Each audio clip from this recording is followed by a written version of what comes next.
Dead, body pulled from the Potomac. Media silent. Federal agent Kurt Smolek was found dead after going missing on Monday. His body was pulled from the Potomac on Wednesday. Smolek was a diplomatic security special agent with the State Department, according to WEO.com. "This is sad. He was pulled from the Potomac on Wednesday. The cause of his death is unknown." Smolek was a 1998 Dayton Police Academy graduate and was a member of Condoleezza Rice's security team, according to WEO. According to D.C. Metro Police, Smolek was seen on Monday, August 28, within the vicinity of the 600 block of Water Street, Southwest. "It's sad that he has passed. He was described as white with brown hair, brown eyes, 5 feet 8 inches and 190 pounds. Kurt Smolek is the third man from the left. He is wearing a gray sweatshirt via WEO. Christian Sherman, the Deputy Assistant Secretary of State and Assistant Director for International Programs, gave the following statement to Sparrow News on Thursday. "It is with great sadness that I share with you the news of the death of Diplomatic Security Special Agent Kurt Smolek. Kurt was found deceased today and the DS, Diplomatic Security Agency, is working closely with local authorities to investigate the circumstances of his death. Please keep the Smolek family in your thoughts and prayers during this difficult time. Share this if you think that it's time to drain the swamp. There is something fishy going on in Washington. We need to stop the calendar and drain the swamp. The people that are fighting for socialism or whatever in our government must be stopped."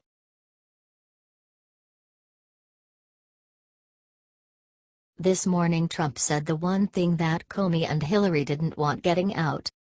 President Trump slammed the rigged system following the twisted reports that former FBI Director James Comey began drafting an exoneration statement for Hillary Clinton before he had ever interviewed her, says Fox News. "This is the scandal of the century. Where is the lying media? Where are they? They covered every play-by-play of the Russian conspiracy theory against Trump, but they haven't touched this one at all." The president is talking specifically about the allegations made yesterday by Senate Judiciary Committee Chairman Chuck Grassley and Senator Lindsey Graham. We covered that yesterday. You can read more on that by clicking the link here. Here is what Tucker Carlson had to say about the issue. Conclusion first, fact-gathering second. That's no way to run an investigation, Chuck Grassley and Graham wrote in a letter this week to the FBI. The FBI should be held to a higher standard than that, especially in a matter of such great public interest and controversy. According to the unredacted portions of the transcripts, it appears that in April or early May of 2016, Mr. Comey had already decided he would issue a statement exonerating Secretary Clinton, the senators said. "This is the scandal of the century and needs to be reported as such. The entire cabal is covering up this story. It won't get traction on Facebook, it won't get traction on CNN or most cable for that matter. It's up to us to literally share this everywhere and bring down the crime syndicate that runs our government."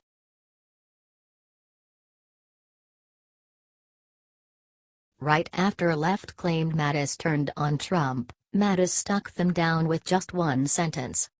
The media has been trying to pick a fight between President Trump and Secretary James Mattis since the beginning because they know Mattis is a great military leader and he and Trump are very close. This week alone they tried to say Mattis contradicted Trump when he said diplomatic options were never off the table. Earlier that day Trump said talk with North Korea was over. The media left out one huge piece though. Mattis said he never contradicted Trump and the U.S. is not talking to North Korea right now. Mattis fired back at the nosy reporters on Wednesday who wanted to know why he turned on Trump with something fierce. "I was asked if there were any diplomatic efforts left, and I said, of course not. Diplomatic can include economic sanctions, United Nations, not just talking." It didn't he contradict anything the president said. "We're not talking to the North Koreans right now.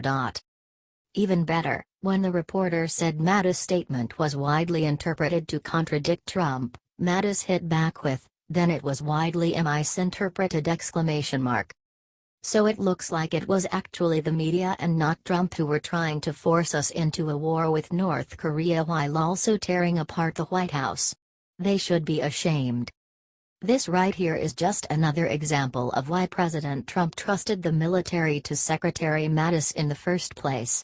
Mattis stands by the president and the president trusts his decision-making. It's that simple.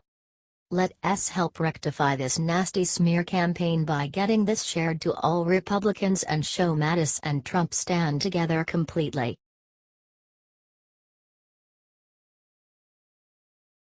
Top Florida official spills beans on voter fraud. The Democrats don't want this getting out.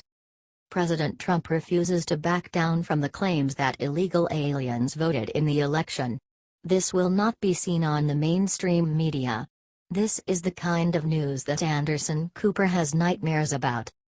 What you are about to read will kill the liberal narrative.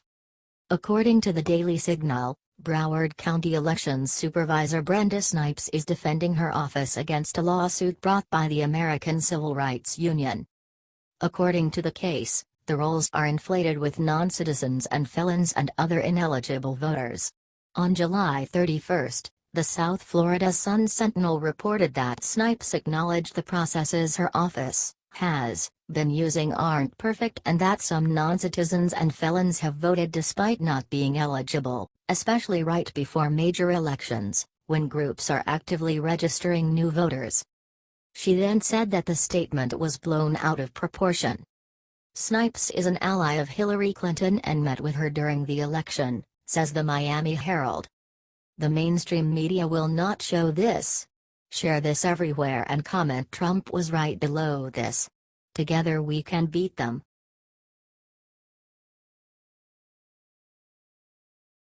New report on left-wing SPLC shows exactly where their money is going and it's wicked. Some new revelations are plaguing leftists' favorite hate-spouting charity, the Southern Poverty Law Center. New records being released show that the tax-exempt charity is funneling millions of dollars to offshore bank accounts, according to the Washington Free Beacon. In 2015, the SPLC received $50 million in donations and had $320 million in net assets. Its business income tax return from 2015 also shows that the center has financial interests in Bermuda, the Cayman Islands, and British Virgin Islands. In 2015, SPLC sent $2,200,000 to an entity incorporated in the Cayman Islands. Another $2,200,000 was sent to a different fund in the Cayman Islands, a fund with exactly the same address as the first fund. The Free Beacon interviewed Amy Sterling Castle, CEO of consulting firm Pacific Human Capital. She said of these revelations, "I am stunned to learn of transfers of millions to offshore bank accounts. It is a huge red flag and would have been completely unacceptable to any wealthy, responsible, experienced board member who was committed to a charitable mission who I ever worked with." But the rabbit hole goes even deeper. Top executives at this charity make six-figure incomes while spending comparatively little on legal services to help the poor and disempowered, their supposed mission. They have 75 lawyers on their staff but had only spent $61,000 on legal services in 2015. The SPLC is known for producing a hate map of organizations it calls domestic hate groups. This list includes conservative organizations in the mainstream right next to neo-Nazi and white nationalist groups. Pacific Justice Institute, a pro bono legal service provider working to defend civil liberties, was put on the hate list. CEO Brad Dacus said this.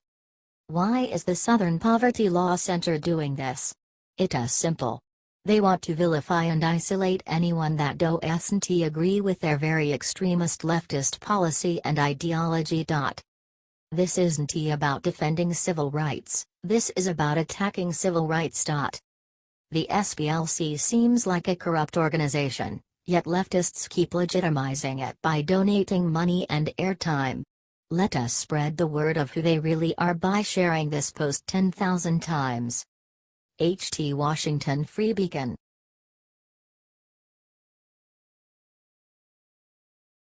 Justice Swin's new FBI director just made every Antifa a criminal with just 2 words.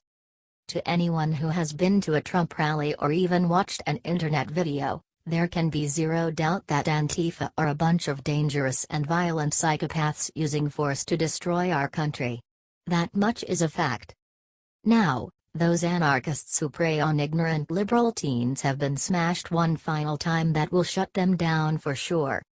The FBI and Department of Homeland Security have declared Antifa a domestic terror organization. This is actually not a recent discovery, either.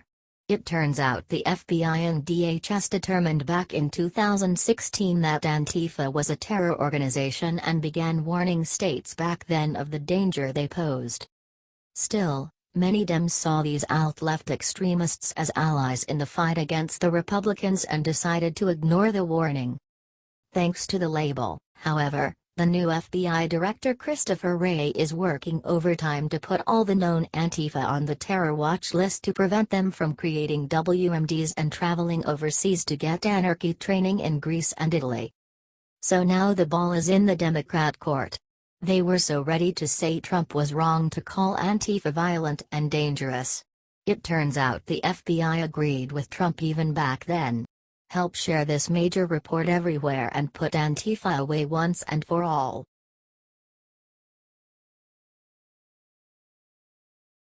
Benghazi nightmare. This judge just gave Hillary Clinton some very bad news. Judge James E. Boasberg is on the attack. He wants the details of Hillary's email investigation to finally get seen by the public.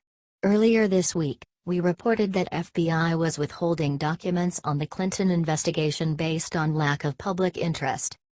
According to the Washington Times, a federal judge has ordered the FBI to disclose more details on the investigation into Hillary Clinton's secret email account. After reviewing the document in camera, the court concludes that it largely rehashes information already made public, thus obviating any need for secrecy, the judge said. Judicial Watch has been suing the government for more info on Clinton's emails. Here is what Tom Fitton from Judicial Watch says about it. After reviewing the document in camera, the court concludes that it largely rehashes information already made public, thus obviating any need for secrecy, the judge said. Tom Fitton from Judicial Watch released a statement about this ruling. "We're happy with the ruling, but it is unbelievable we're being opposed by Trump appointees in the State and Justice Departments on the Clinton email issue. President Trump ought to be outraged his appointees are protecting Hillary Clinton. The State Department should initiate action with the Justice Department, and both agencies should finally take the necessary steps to recover all the government emails Hillary Clinton unlawfully removed. It's time that the emails finally come out. The public deserves to know the truth. Get this out there, patriots. Don't back down in the face of this evil."